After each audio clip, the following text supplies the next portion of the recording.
program. My guest is Wayne Allen Root, and Wayne is the host of a nationally syndicated show on the USA Radio Network. He's the best-selling author of nationally syndicated columnist.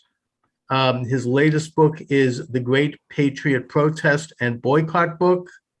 And also we've got here an article, The Complete Failure and Disaster of the COVID-19 Vaccine. Wayne, before we get into that, I just would like to hear your reflection, given the fact that you are a friend of President Donald Trump and you've interviewed him many times. I've heard this and it's wonderful.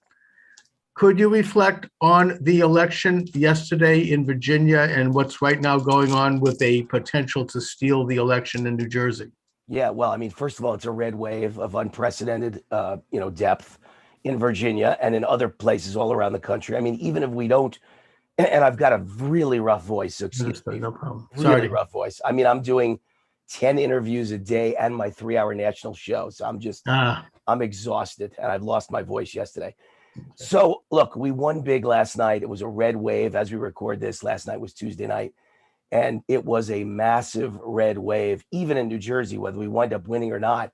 I mean, the idea that in deep, deep, deep blue New Jersey, we almost won. We're leading as of now, but I assume Democrats will come up with enough fake ballots to overcome that lead in the next 24 to 48 hours.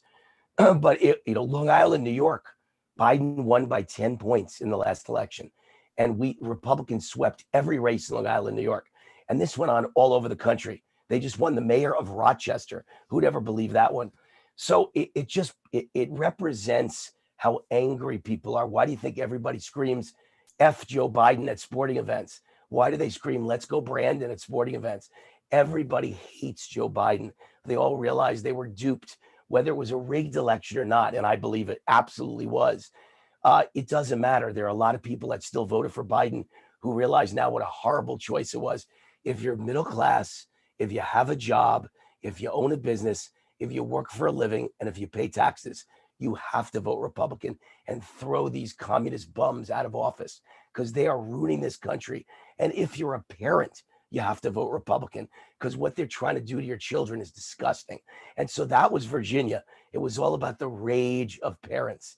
And so I see it portends a massive landslide for the Republican Party in 2022 in Congress. Exactly, one that could have historic significance in terms of changing our politics for the next generation. One of the reasons I think that that Youngkin was able to win in Virginia is because the Youngkin campaign, in coordination with the Republican National Committee, really fielded a team of people to stop voter fraud. They had thousands of people, both volunteered and paid, working voting polling places and counting rooms in just about every precinct in that state. They had a team of lawyers on call who are experts on voter fraud, ready to take calls and drop at a drop of a dime and move on any improprieties. And even then, they still tried to steal Fairfax County. Yes, they did. By getting a judge to step in and uphold an unconstitutional edict from that county that would count absentee ballots without the last 4 digits of the Social Security number. And that was against the state legislature, which holds the sole power, the plenary power, to make election laws, and which said that you have to have a Social Security number on the absentee ballot. And I don't know if they ever came up with an explanation as to why they were going to get rid of that.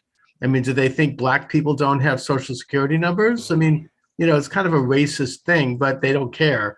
They tried to do that. It didn't work as far as I know, although I think it's interesting to note that at a certain time in the evening, just like what happened in 2020, all of a sudden they stopped counting. Right. Remember that? All of a sudden, simultaneously in 5 or 6 states, they suddenly announced that they had decided to stop counting almost at the same second.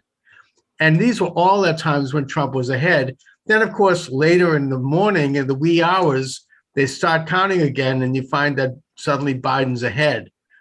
And, there's all sorts of rumors. I'm not going to get into that on YouTube because I'll be completely banned here. But putting it aside, they did try some of this stuff, and it so far hasn't worked, although I don't think McAuliffe has conceded. No, he conceded this morning. He could see Oh, me he did? moments ago. Yes, Oh, he did. okay, thank God. It's all over. Good. I hope that bum never comes back. But and it wasn't just that we won the governorship; it's that we won every office in Virginia, everything. yeah, It was including just a the wonderful first victory. Black woman to hold Fabulous. a statewide office in Virginia, and a real dynamite too. And Charles, Along with the why are you and I racist if when I hear you even say the first Black woman to be lieutenant governor and I just break out in a big smile? I think it's wonderful. I think it's great. Oh my God! How can we be racist? What a lie. Well, and meanwhile, the real racists won't even mention this. Anyway, right. So we have in New Jersey right now in Bergen County, all of a sudden, with 100% of the votes counted, Ciccarelli had won, and now all of a sudden they're saying, "Oh no, not so fast." Suddenly they have the Murphy winning. Very strange. Some of the same crap that went on in 2020. I really hope that they don't get away with this. We're going to have to see. But I guess that since you are a friend of Donald Trump, whom I revere, is he going to come back? I mean, do you think that he is going to, do the Grover Cleveland bit and yes. serve the second term? Okay. Yeah. Well, I have a nationally syndicated radio show, Wayne Ellery Raw and Unfiltered on USA Radio Network. And my guest 48 hours ago was President Donald J. Trump. And I asked him that very question, Charles. I asked him, are you going to run again? And his answer was, you're going to be thrilled with what I decide to do, but I can't say, yes, I'm going to run again, because then I run afoul of campaign finance law and FEC regulations. But you're going to be thrilled with what I'm going to do. So obviously, he's all but announced he's running again. So I can't wait, but that doesn't mean that we need to drop the ball on continuing to push for what happened on November 3rd, 2020, because if we don't get to the bottom of that mess, we're never going to have another free election. But let's move forward, because the more we talk about that, the more chance you get banned with this interview from YouTube. So let's not even get involved in that right now. Well, you notice I'm using euphemisms like what happened on November. Yes, I get it. All right. So, Wayne, you have an article here out of your book, The Great Patriot, about what you call a complete failure and disaster of the COVID-19 vaccine. Now, this is obviously a subject that concerns all of us. I just want to say for the YouTube Nazis that I'm not anti-vaccine. I had one, as did my family, and I'm fine. But it has to do more with the mandating of it and the forcing of it. And also, there are some questions about the efficacy of the vaccine itself. I think we can say that, hopefully. Well, let me separate the article from the book. First of all, the book is The Great Patriot Protest and Boycott book, and it's about using the philosophy of Dr. Martin Luther King for Republicans and conservatives and Christians and patriots. Strikes, boycotts, protests, intimidation, civil disobedience, but never violence. And I think my book was perfectly used by the pilots of Southwest Airlines and the pilots of American Airlines, who both struck in the last month, and the flights couldn't take off, and the media claimed weather issues when there were no weather issues. The pilots would not fly, and they cost their airlines $100 million each. And so they learned a valuable lesson. People do not want the vaccine mandate. So look, I don't want to talk a lot about the vaccine. It's not what I'm known for. I'm pro-vax, as you are, always have been. Every vaccine you're supposed to get as a kid, I got. Every vaccine you're supposed to give your kids, I gave to my kids. This vaccine is different. I never took the polio vaccine thinking I might get polio as an offshoot of the polio vaccine. I don't take smallpox vaccine thinking I'm going to get smallpox. And I don't take tetanus shot thinking I'm going to immediately get tetanus. But there is a massive outbreak of COVID, breakthrough infections among the vaccinated all over the world. Israel is the most vaccinated country in the world, and they've got the most COVID right now. And it's not like, oh, you get COVID, but it protects you from strong COVID. No, in Israel, their highest hospitalization rates are going on right now, and their highest death rates are going on right now in people that have been double vaccinated. So it's not that the vaccine is bad, it's that the vaccine doesn't work beyond 3 months. At first, it's great, and then it wears completely off, and now you're going to need to take a booster shot for the rest of your life 12 times a year. Good luck with that. So look, all I did in an article, not in my book doesn't touch vaccines, but in an article, I responded to the New York Times that literally emailed me and said, you have been spreading misleading health information about the COVID vaccine. Do you have a comment? and I responded to them. And I wrote an article for conservative websites around the country about my exact response. So I'm on record and they can't misquote me. And all I said was, first of all, debate and discussion are about science. You can't say intolerance. We're not going to allow any discussion. We believe vaccines great. If you don't, you're banned, you're fired, your life's over, you're not allowed to talk. That's the opposite of science. That's pure intolerance and it's tyranny. Number two, what I really care about is the vaccine mandate, which is going to destroy first responders all across this country and wreck our economy. And the proof is in this morning. Scotland this morning announced their hotel association. Last weekend, Charles, was the first weekend of the vaccine passport. You have to show it to get in bars and restaurants and hotels and sporting events, and nobody showed up. Disastrous for the economy. All these restaurants and bars are going to go out of business. This is the worst mistake in the history of America because half the people don't want to be vaccinated. So they'll never eat at your restaurant again. And no restaurant could survive losing 10% of their customers, let alone 30%, 40%, or 50%. And then the other thing I mentioned in my column was the VAERS report, which is Vaccine Adverse Event Reporting System. Mm-hmm. It's a fact. Lots of people have died directly from the vaccine. Lots of people have gotten sick and adverse reactions directly from the vaccine. Lots of people are permanently disabled from the vaccine. Is it a tiny percentage? Yes, but it's only been 10 months. What's it going to be a year and 2 years and 3 years from now? Nobody knows. No vaccine in the history of America has ever had more than 50 deaths without it being suspended or canceled. This has on record 17,000 deaths, which may be as high as 170,000 deaths, because usually only 1% to 10% get reported. So just multiply by 10 and we may have 170,000 deaths. I know, because quite a few of my fans and friends have dropped dead after getting the vaccine of strokes, heart attacks, and blood clots.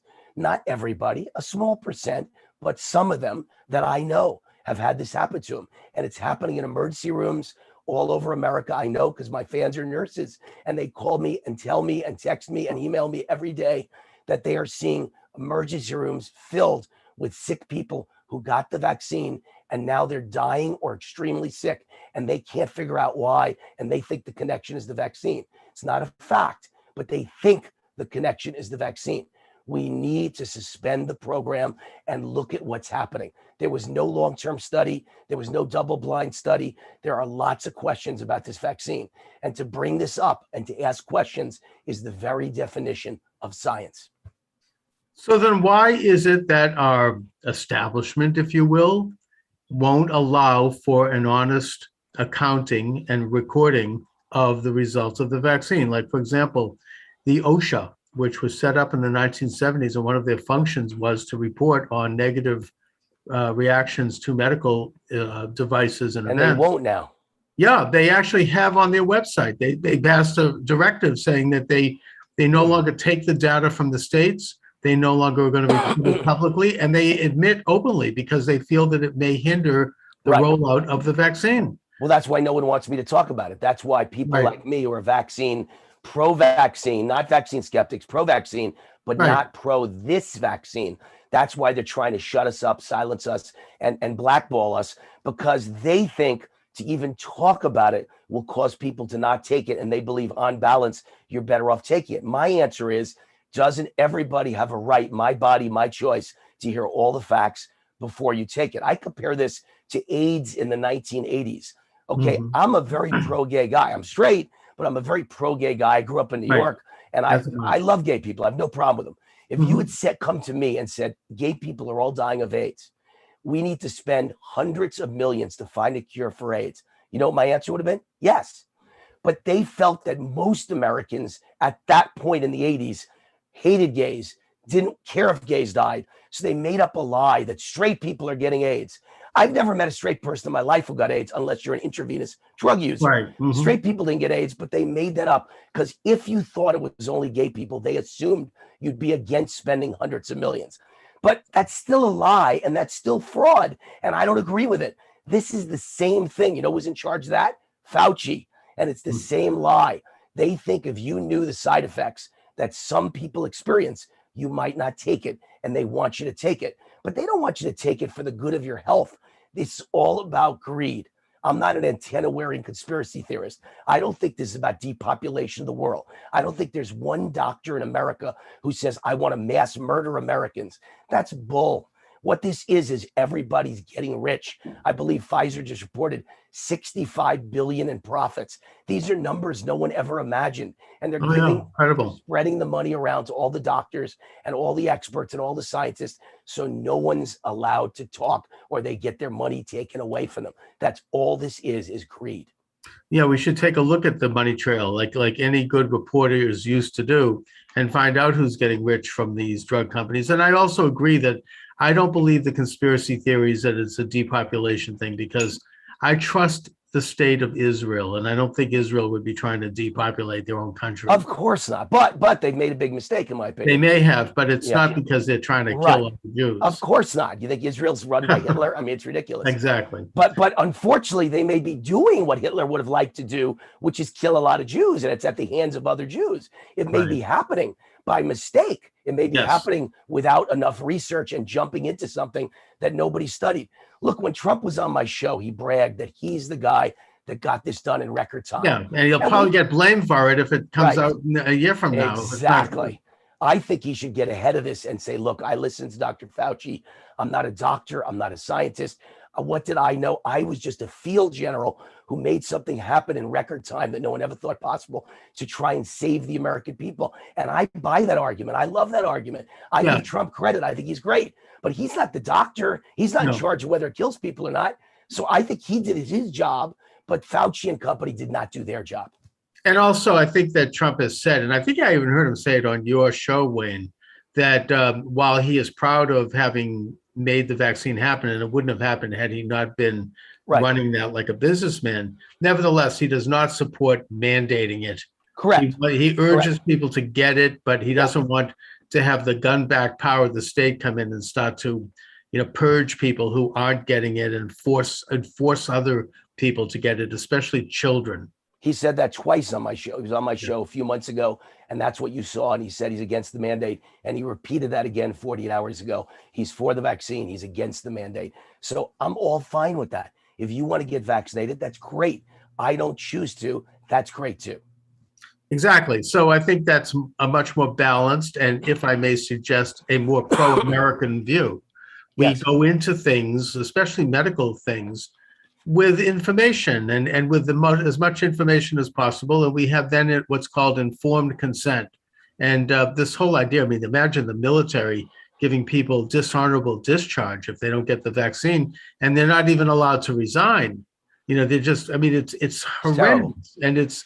And now you have entire branches of the U.S. military being emptied out. I mean, it's very, very dangerous. To me, this is a podcast. You could say whatever you want, right? Yeah. This is China's wet dream. If China was going to have a wet dream, it would be, how could we destroy America, destroy the first responders, thin out the police, thin out the army, thin out the Navy, thin out the Air Force? How can we get everybody divided in crisis and chaos and confusion? The vaccine mandate. To me, this is the perfect way to destroy America and make us weak and vulnerable. So if China were to make the incredible, horrible decision to attack America and declare World War III, we do not have the forces to compete with them. This is what they wanted. And who's running the White House? Joe Biden, whose family is owned by China. Literally, you'd have to be stupid to not know, right? Yep. I mean, you might say it's creating the poison and the antidote in the same laboratory. You start out with gain of function in China, the Wuhan lab. I had Dr. Peter Navarro on the show. I'm sure you have as well. Yes, good friend of mine. Yeah, he does a great job of documenting this in his book, In Trump Time. And then they, of course, now they're benefiting from the results of it. Anyway, Wayne, I'm going to let you give your voice some rest. Yes. Let my viewers and listeners know where they can get your excellent book. Sure. The Great Patriot, Protest, and Boycott book. It's available in 3 obvious places: Barnes & Noble, Amazon, and Target. 3 terrible liberal woke companies that I can't stand, but they're the only places that sell books. Hey, we have to, yeah, exactly. So if you want to buy a conservative book, make a statement. Don't buy anything else from those 3 companies, but buy conservative books. And my book, by the way, I want to mention one other thing. Yeah. The last 40 or so pages of my book is a list of all the woke liberal corporations in America that get rich off conservatives, and the names of their CEO and board of directors and their emails and their phone number and their social media address, so you can hound them for the rest of your life with all the information in my book. Just open the book and it's all at your fingertips. This is how we take back America, with boycotts of liberal companies. Well, that alone makes your book worth it. So anyway, Wayne, thanks again for joining me. It's a pleasure and an honor. Let's do it again. Thanks, Charles. You got it. All right. Thanks a lot.